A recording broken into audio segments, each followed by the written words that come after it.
नमस्ते। मैं आपको आज एक ऐसी कहानी सुनाने जा रहा हूं जो मुझे आज भी परेशान करती है। ये मार्च 1951 की बात है, जब मैं विक्टोरिया, ब्रिटिश कोलंबिया में था। उस दिन 24 मार्च को 4 साल का माइकल डूनाही अपनी फैमिली के साथ ब्लैंशर्ड एलिमेंट्री स्कूल आया था। उसकी मां क्रिस्टल की वहां फ्लैग फुटबॉल प्रैक्टिस थी। माइकल ने एक ब्लू हुडेड जैकेट पहनी हुई थी, जिस पर टीनेज म्यूटेंट निंजा टर्टल्स की टी शर्ट थी। मुझे आज भी याद है वह शर्ट।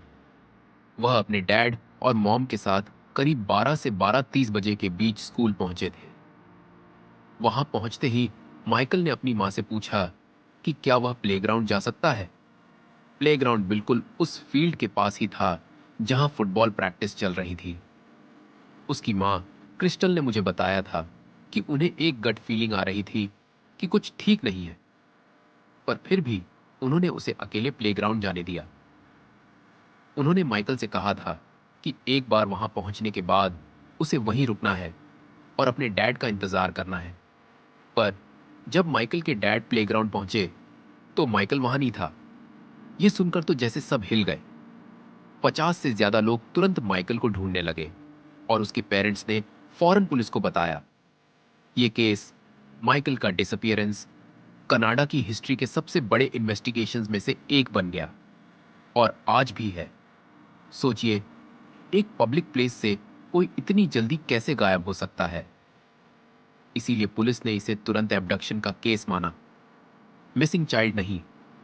विक्टोरिया पुलिस डिपार्टमेंट के सभी डिटेक्टिव्स को बुलाया गया। हर घंटे पूरे नॉर्थ अमेरिका से सैकड़ों टिप्स आ रही थी। उन दिनों हमारे पास आज जैसी टेक्नोलॉजी नहीं थी। अगर आज के सीसीटीवी, डीएनआई टेक्निक्स और टिप्स को सॉर्ट आउट करने के लिए कंप्यूटर सिस्टम होते, तो शायद यह केस बहुत पहले ही सॉल्व हो जाता। डिटेक्टिव्स ने हर नोन सेक्स ऑफेंडर की जांच की और उस एरिया में जो भी उस समय मौजूद था, सबसे बात की, पर कुछ खास इंफॉर्मेशन नहीं मिली। कुछ लोगों ने बताया कि माइकल को एक ब्लैकमेल के साथ देखा गया था। वह करीब 5'10" लंबा था, 160-180 पाउंड वजनी, और उसके चेहरे पर पॉकमार्क थे। माइकल की लास्ट पॉसिबल साइटिंग 19 जून को हुई थी, जब बर्लिनब्रो, न्यू जर्सी में एक ब्लैकमेल ने कथित तौर पर एक 7 साल की लड़की को एबडक्ट करने की कोशिश की। उस लड़की और उसके फ्रेंड दोनों ने बताया कि उस आदमी की कार की पिछली सीट पर एक छोटा लड़का था जो माइकल जैसा दिखता था। पर अथॉरिटीज ने आज तक किसी भी साइटिंग को पॉजिटिवली कंफर्म नहीं किया है।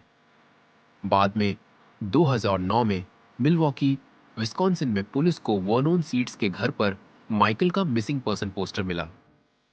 उसने अपने साइकेट्रिस्ट को बताया था कि उसने 1969 में एक बच्चे का मर्डर किया था जब वह 12 साल का था, और उसे एक और चाइल्ड किलिंग के बारे में पता था।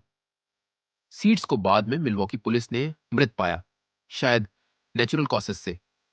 और अभी हाल ही में 2020 में एक टिकटॉकर को कथित तौर पर वह शर्ट मिली जो माइकल ने गायब होने के समय पहनी थी। वह rare teenage mutant ninja turtle shirt पानी में डूबी हुई मिली थी, पर माइकल की फैमिली ने कहा कि वह उसकी नहीं थी।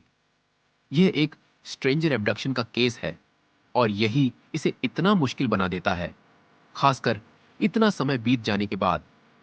यह मुझे मॉर्गन निक के गायब होने के केस की याद दिलाता है।